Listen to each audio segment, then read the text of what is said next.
Doctor তিলোত্তমা, আমরা হার মানব না। কাউকে ধর্ষণ করার অর্থ তার সম্মান কেড়ে নেওয়া, তাকে বেইজ্জত করা। আচ্ছা বলুন তো, কাউকে সম্মান করবার শিক্ষা আমরা আমাদের পরিবার থেকে কজন পাই? আজ দেখলাম কিছু মেয়ে যারা নাকি রূপশ্রী, তারা মুখ্যমন্ত্রীর ছবিতে জুতো পেটা করছেন। আবার অনেকে এই কাজ নিজে না করলেও মনে মনে বেশ খুশি হয়েছেন। অনেকে আবার নিজে এই কাজ না করলেও মনে মনে সমর্থন করেছেন। অনেকে বেশ তৃপ্তি বোধ করছেন এই ভেবে যে বেশ হয়েছে, সামান্য একটা দুদুলি হয়ে আবার মুখ্যমন্ত্রী হওয়া। মুখ্যমন্ত্রী তৃণমূলের কি বিজেপির কি কংগ্রেসের কি সিপিএমের, আমি এই দরজায় যাবই না। রাজনীতি ছেড়ে দিন। শুধু একটা কথা বলুন তো, এই যারা জুতো পেটা করছেন এদের মধ্যে কজন রাজনীতি বোঝেন? কজন আরজি করের আসল ঘটনাটা সম্বন্ধে সচেতন? পেপার থেকে বা টিভি থেকে শুনেছেন, আর কজন লোকের মুখে শুনেছেন? দেখবেন এদের মধ্যে অনেকেই আছেন যারা আড়ায় পাড়ায় যে কোনো ঘটনা ঘটলে গলা তেড়ে নোংরা ভাষা বলে কাপড় গা থেকে খুলে যাকে পছন্দ করেন না তাকে তোর ইয়ে করি বলতে দুবার ভাবেন না। আচ্ছা, তারা কি সত্যি প্রতিবাদী, নাকি পাড়ার সেই দজ্জাল পিসি জেঠি কাকি? আচ্ছা, যারা নিজেরাই কাউকে সম্মান করতে জানেন না, তারা কিভাবে কাউকে সম্মান হারানোর, কারোর সম্মান হারানোর বা অন্যের সম্মান বাঁচাবার লড়াই লড়বেন বলুন তো?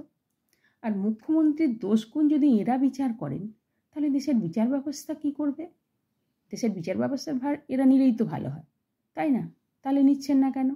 তাহলে আপনারা যদি দেশের বিচার ব্যবস্থার ভার নেন, তাহলে তো কালকে থেকে বা আগামী পরশু থেকেই তো সব অপরাধ বন্ধ হয়ে যাবে, তাই না?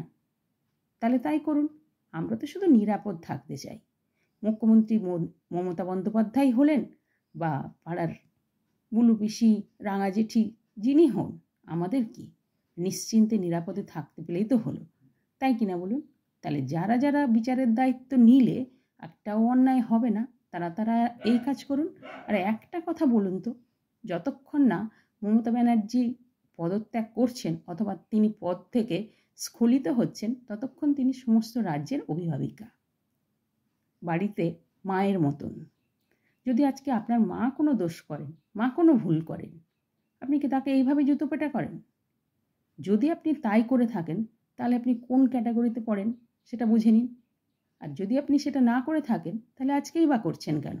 মমতা ব্যানার্জি দোষ করুন, গুণ করুন, তার জন্য দেশের বিচার ব্যবস্থা আছে।